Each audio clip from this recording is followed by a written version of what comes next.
Bonjour à toutes et bonjour à tous. Alors, je vais vous présenter effectivement un peu la genèse du procédé biocalcis, mais je vais, vu le temps des présentations, je n'aurai pas le loisir de rentrer dans les détails. Mais en tout cas, je voulais quand même en profiter pour remercier Sabine Castagnier, qui nous a accompagnés dans tous ces développements depuis une quinzaine d'années maintenant, et voilà, qui a pu nous emmener là où nous sommes aujourd'hui. Alors, dans la présentation de Sabine, il y a quand même quelque chose qui m'ennuie fortement. Je suis désolée de de le dire, Sabine. C'est que moi, mes stromatolites, elles sont, voilà, elles sont effectivement formées par des bactéries. Tu as surtout parlé des bactéries, des cyanobactéries, mais on a aussi identifié dans ces stromatolites des bactéries, un autre type de souche qui correspond au type de souche que nous utilisons dans Biocalcis.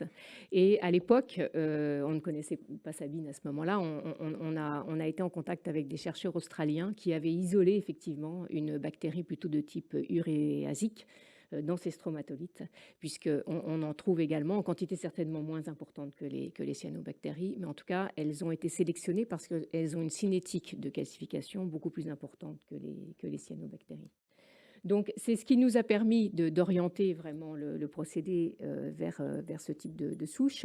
Et en l'occurrence, bon, pour nos applications dans les sols, on cherchait à mettre au point un nouveau procédé de consolidation qui devait nous permettre d'injecter des sols beaucoup plus fins que ceux qu'on arrive à traiter avec des ciments ou de liants chimiques. Et tout en créant un matériau qui présentait une résistance mécanique qui pouvait nous offrir... Non, c'est pas possible. Sabotage.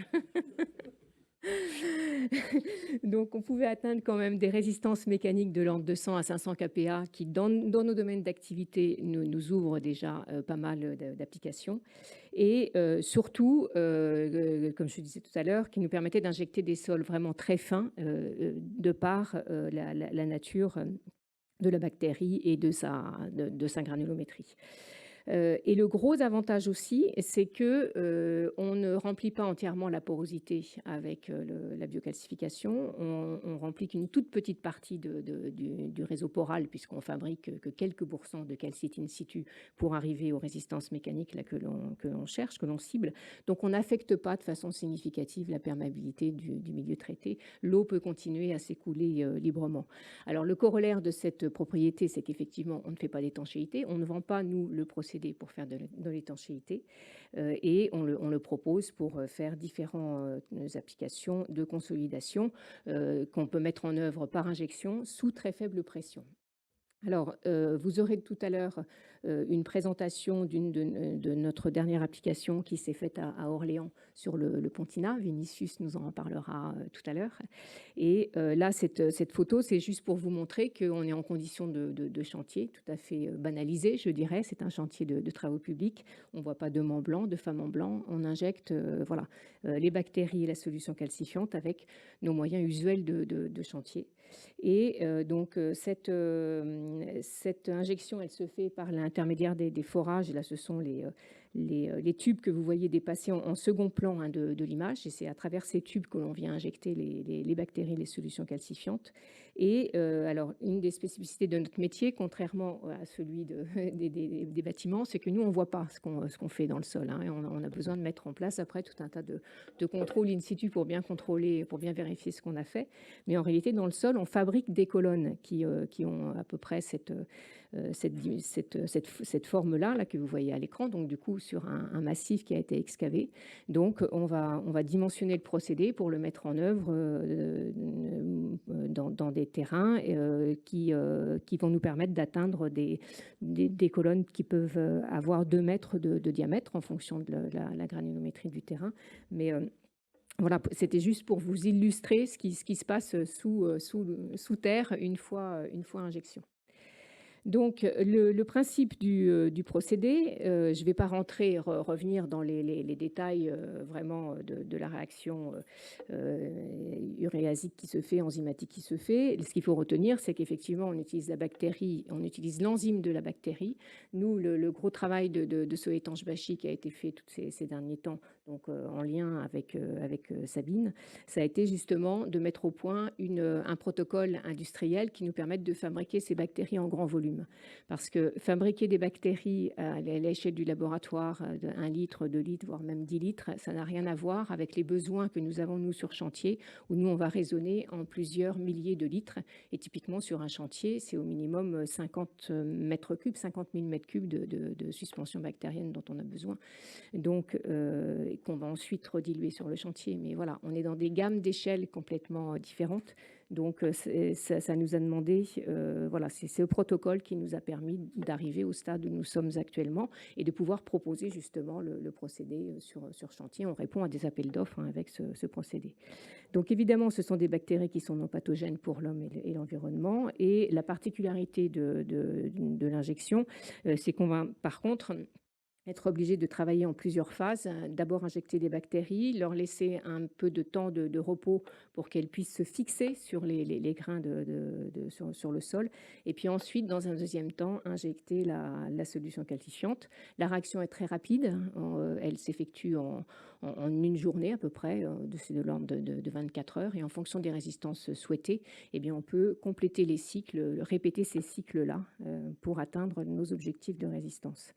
Une illustration vraiment des mécanismes de fonctionnement une fois la réaction terminée, c'est donc la formation de calcite, donc, qui va s'établir entre 2 grains de sable avec des cristaux bien matérialisés, bien identifiables. Et ça, ce sont des images qui ont été prises au microscope électronique à balayage, où on voit donc ces cristaux qui viennent ponter 2 grains de sable entre eux, et c'est ça ce qui va assurer la cohésion. On voit aussi que la porosité reste ouverte, donc le gros avantage par rapport à l'écoulement de fluide qu'on peut maintenir une fois le traitement réalisé, mais c'est aussi une propriété qui est très intéressante dans le domaine des pierres. Alors, comment est-ce qu'on en est venu à imaginer l'application du procédé pour les monuments historiques? Eh bien, en 2016, nous avons été contactés par Antea, qui à l'époque réfléchissait sur un projet basé à Saint-Émilion, donc ça n'était pas pour nous déplaire. Et voilà, il s'intéressait au sujet de la monolithe de Saint-Émilion, qui est suivie donc par l'agence Goutal. Et il commençait à réfléchir sur des solutions qui pourraient venir en substitution du dispositif de freitage qui a dû être mis en place autour des piliers, enfin de certains piliers dans la monolithe qui servent à soutenir le clocher. Ces piliers présentant des risques présentant des signes de détérioration. Donc c'est pour ça que le dispositif de freitage avait été installé vers la fin des années 90, je crois. Et en substitution, eh bien, Antea s'est demandé s'il n'était pas possible d'envisager un traitement biocalcis. Alors là, à des fins vraiment de confortation de structure, donc pour remplacer l'effet mécanique des piliers. Donc où on serait venu injecter vraiment la masse, les piliers dans la masse. Donc, une solution et ça pouvait présenter justement l'avantage de proposer une solution de confortement définitif qui nous permettrait d'éliminer ces fameux frettages et de pouvoir garantir une action pérenne dans le temps. Donc, pour étudier cette applicabilité, on a mené une étude de faisabilité, puisqu'à l'époque, on n'avait pas encore travaillé du tout sur les pierres, où on a fait sur des différents échantillons qu'on avait prélevés dans des carrières adjacentes. Eh bien, on a fait toute une série d'essais de caractérisation structurale et microstructurale, une étude quand même très très complète, des essais d'injection à différentes échelles, et je veux juste vous présenter les résultats des résistances mécaniques qu'on a pu obtenir à l'issue de ces essais, où vous voyez en bleu le pointeur, en fait, je peux faire c'est peut-être ça. Non, je ne vois pas le pointeur. C'est pas bon, bah c'est pas grave, je vais expliquer. Ah, ça marche. Ah oui, merci. Donc ah oui, voilà. Donc en bleu, ça c'est une courbe qui vous montre les évolutions des résistances mécaniques en fonction de la densité sèche des échantillons. On a une échelle logarithmique là, sur les résistances mécaniques en mégapascal. La partie en bleu, là, les points en bleu, ce sont des résistances mécaniques qu'on a obtenues avant traitement sur la pierre, donc toutes inférieures à 1 mégapascal. Et à l'issue du traitement qu'on a appliqué dans différentes conditions, donc les points rouges et violets, ça a été des essais d'injection sur des petites éprouvettes, eh bien, on voit qu'on est déjà monté considérablement en résistance mécanique, puisqu'on atteint pratiquement 4 mégapascales là, avec cette condition-là, un peu moins de 2. Et puis, dans d'autres conditions, là, directement en injection dans la masse sur ces gros échantillons-là, qui faisaient 40 par 40, eh bien, sur certains échantillons, on a même dépassé les 10 mégapascals. Donc ça nous a vraiment convaincus de l'intérêt en fait d'utiliser le biocalcis par injection dans ce type de matériaux. Et puisqu'on avait quand même des gains de résistance assez remarquables, on avait fait à l'époque une proposition d'une expérimentation complémentaire sur un pilier d'une carrière. Bon, ça n'a pas encore été réalisé, mais voilà la genèse en fait de nos études sur les applications pierre et le début de l'intérêt qu'on a pu porter à cette nouvelle application. On est rentré ensuite en contact avec ECP, on a commencé des discussions pour voir voilà, comment est-ce qu'on pouvait envisager le développement du procédé pour des applications sur façade. Et bien sûr, l'idée étant de travailler vraiment sur les aspects régénération de pierre plutôt que d'avoir à les changer, à les substituer dans le cas d'opérations de valorisation. Donc, l'application du procédé, on a beaucoup travaillé en laboratoire, d'abord sur des pierres qui nous ont été fournies par ECP pour vraiment balayer le plus possible les champs d'application du procédé et bien mettre en évidence le domaine d'application du procédé. Alors, j'ai listé là sur la diapo quelques paramètres qui sont les plus importants. Il y en a d'autres. Et puis, j'ai cité quelques gammes aussi de valeurs à prendre voilà, comme référence. Évidemment, on peut très bien faire des études de faisabilité si on sort un peu de ces gammes. Mais donc, les paramètres les plus importants, il faut que les produits puissent pénétrer dans la pierre. Donc, on comprend facilement que c'est d'abord la porosité accessible qui va nous qualifier cette aptitude. Et quelles sont les valeurs de porosité? Sur une pierre complètement fermée, on aura du mal à quand même à faire pénétrer le traitement. Sur ce qu'on appelle finalement, après vous verrez dans nos applications chantier, on parle de ces phases comme étant des phases de dimensionnement. C'est tout ce qui va nous servir à qualifier les protocoles de mise en œuvre, puisqu'il faut qu'on détermine nos paramètres de dimensionnement. On en a plusieurs, et notamment les bactéries, quel type de bactéries on utilise, quel dosage surtout on va utiliser. Et puis pareil pour la solution calcifiante. Et le mode d'application, là on va surtout parler d'applications en surface. On a des applications aussi en profondeur. On sait aussi sur certaines applications les mettre en œuvre. Donc ce sont des critères qu'on va analyser. Et en fonction de tous ces critères-là, eh bien le résultat final sera différent au niveau des propriétés mécaniques. Et ce sont bien sûr des paramètres que l'on va chercher à qualifier pendant et à l'issue du traitement. Alors, pour faire ces qualifications, bien sûr, on ne dispose pas du même type d'outils en labo et sur site.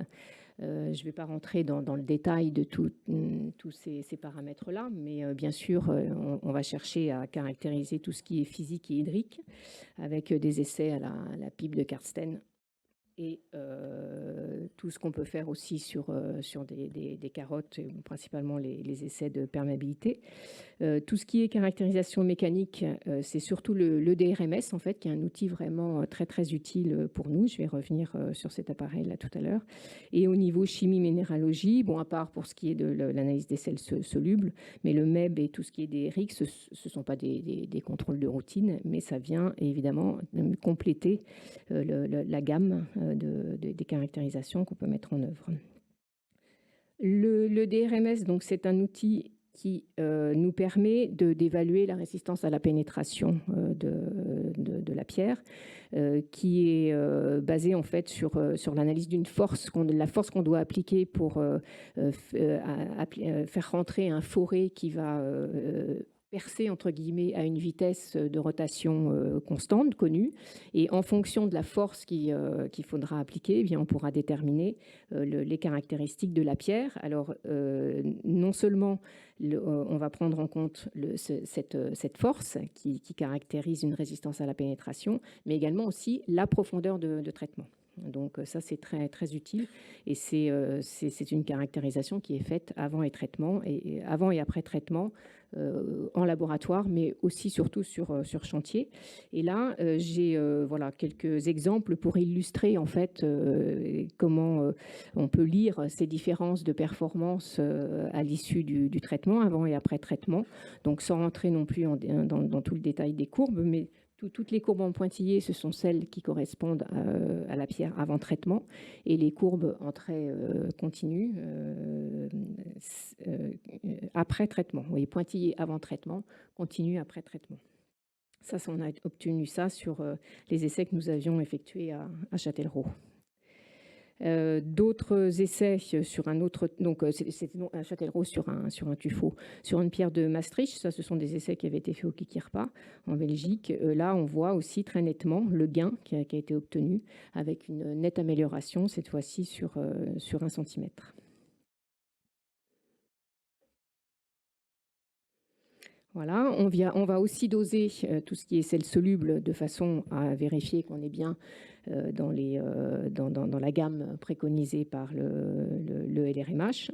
Donc sur la pierre de Maastricht, là, que je vous ai montré tout à l'heure, c'est une recherche qui avait été faite par le Kikirpa. On a pu effectivement constater qu'on était bien en dessous des seuils. Et ce que je voulais surtout vous indiquer aussi, c'est que la présence de sel n'est pas gênante pour l'application du procédé. Donc il n'est pas nécessaire d'envisager un traitement pour enlever de dessalement, voilà, avant la mise en œuvre du procédé, contrairement à d'autres traitements. On peut très bien appliquer le biocalcis sur une pierre qui renferme des taux de sel quand même assez importants, et c'était le cas notamment pour Châtellerault, où on voit les histogrammes là, vert-bleu. En fait, ce sont les différences qu'on peut avoir entre les pierres traitées et non traitées. Je n'ai plus que 2 minutes avant que ça sonne, donc je vais me dépêcher. On va passer aux phases de mise en œuvre. Donc, la préparation du support. Alors, là, on est évidemment avec un traitement biologique. Donc, l'usage de biocides ou de chélateurs, de nettoyants très puissants comme ça, avant la mise en œuvre du biocalcis, c'est formellement interdit. Donc, je vous renvoie à toutes les méthodes traditionnelles de nettoyage que vous maîtrisez certainement tous, et que, en tout cas, sur lesquelles ECP pourra évidemment vous conseiller. Sur la préparation des solutions calcifiantes et des bactéries, ça se passe très très bien, c'est très simple. Les bactéries sont livrées sous forme de sachets en poudre qu'on vient ensuite réhydrater dans de l'eau. La petite contrainte, c'est qu'il faut les stocker dans plutôt un petit congélateur de terrain, parce qu'on préfère les garder à une température de 20 degrés pour être sûr qu'elles se conservent dans de bonnes conditions. Une fois qu'elles sont réhydratées, il faut les utiliser dans les 3 heures qui suivent. Au niveau de la pulvérisation, les solutions calcifiantes, ECP les fournit sous forme prête à l'emploi la plupart du temps. Et au niveau de la mise en œuvre par pulvérisation, voilà, ça c'est complètement maîtrisé par les outils de site. Là, on était en période de test. Hein. C'est peut-être ce qui explique la cadence. Je pense qu'en production industrielle, on doit aller un petit peu plus vite. Mais voilà, c'était surtout pour vous montrer qu'il n'y avait pas de difficulté particulière par rapport aux mises en œuvre. Et on répète le même geste, la même application pour les bactéries et la solution calcifiante. Voilà, donc les volumes à pulvériser sont déterminés en fonction du type de traitement. Les contrôles sur site, on en a parlé. Je soulignerai uniquement le fait que vous pouvez les réaliser quelques jours à l'issue du traitement parce que la réaction est très, très rapide. Et j'en ai terminé. Je vous remercie de votre attention. Vous aurez tout à l'heure des exemples d'applications sur site.